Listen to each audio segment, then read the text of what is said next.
Vandag is stil Saterdag en dis 'n vreemde dag. Gister was die kruis, môre is die opstanding, maar vandag is daar net stilte.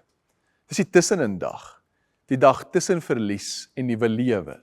Die dag wanneer alles tot stilstand gekom het.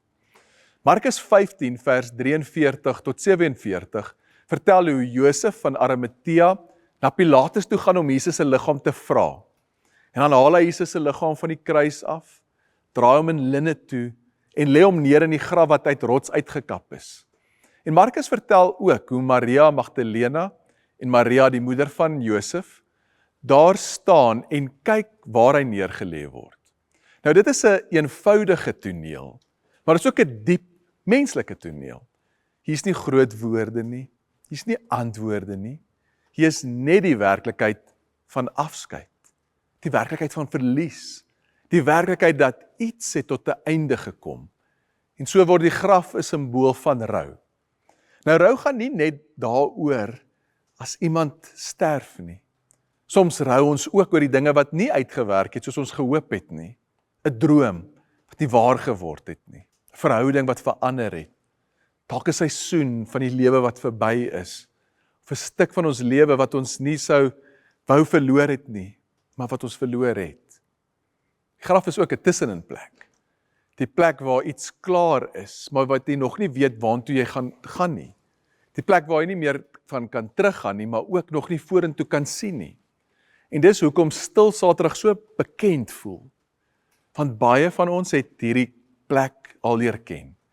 'n Plek waar het sê, iets het geëindig. En nou moet jy leef met die stilte daarvan, met die onsekerheid daarvan, met die rou daarvan. Nou wat vir my uitstaan van hierdie gedeelte, is dat die evangelie nie oor hierdie oomblikke jaag nie. Markus probeer nie vinnig by Sondag uitkom nie. Hy laat ons stil staan by die graf, by die verlies, by die afskeid. En dalk is dit juis ook wat stil Saterdag gaan so moeilik maak, want ons wil aanbeweeg. Ons wil weet wat gaan volgende gebeur. Ons wil hê die stilte moet gebreek word. Maar by die graf gebeur niks vinnig nie. Josef doen die laaste liefdevolle ding wat hy kan doen. Hy haal Jesus se liggaam af. Hy draai hom toe in linne. Hy lê hom neer. Die klip word voor die graf gerol.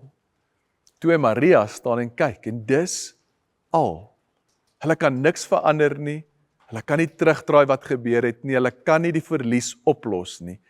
Hulle kan net daar wees. En daar is tye in ons lewe waar jy ook nie kan regmaak of terugdraai nie. Jy kan nie meer maak asof iets nie geëindig het nie. Jy kan net eerlik wees oor die afskeid. Dalk 'n droom wat jy lank gedra het, wat nie na vore kom nie. Dalk 'n verhouding wat nie uitloop soos wat jy gehoop het nie. Dalk is daar iets wat toegemaak het, 'n weergawe van jou lewe wat net nie meer moontlik is nie. Op stil Saterdag is daar die uitnodiging, die toestemming om nie daaroor te jaag nie, maar om stil te staan. Om nie vir alles 'n verduideliking te probeer kry of te verstaan nie, maar om, soos die vroue, te bly kyk en om te erken, dit het gebeur, dit het seer gemaak, dit het geëindig, en ek moet daaroor rou. So wat in jou lewe vra op hierdie oomblik? Nie vir 'n oplossing nie, maar vir erkenning en vir rou. Praat met die Here daaroor, en as dit moeilik is om te verwoord, wees net in die stilte by die Here en laat hom toe om jou te vertroos. Kom ons bid saam. Here, ons vra vir die genade om stil te staan en in die oë te kyk, die dele van ons lewe wat ons eerder sal wil vermy, die dele wat ons sou wou gehad het, moes nie so wees nie. Here, help ons om in daai oomblikke ook na U toe te draai, en die vertroue dat U teenwoordig is. Ons bid dit in Jesus se naam. Amen.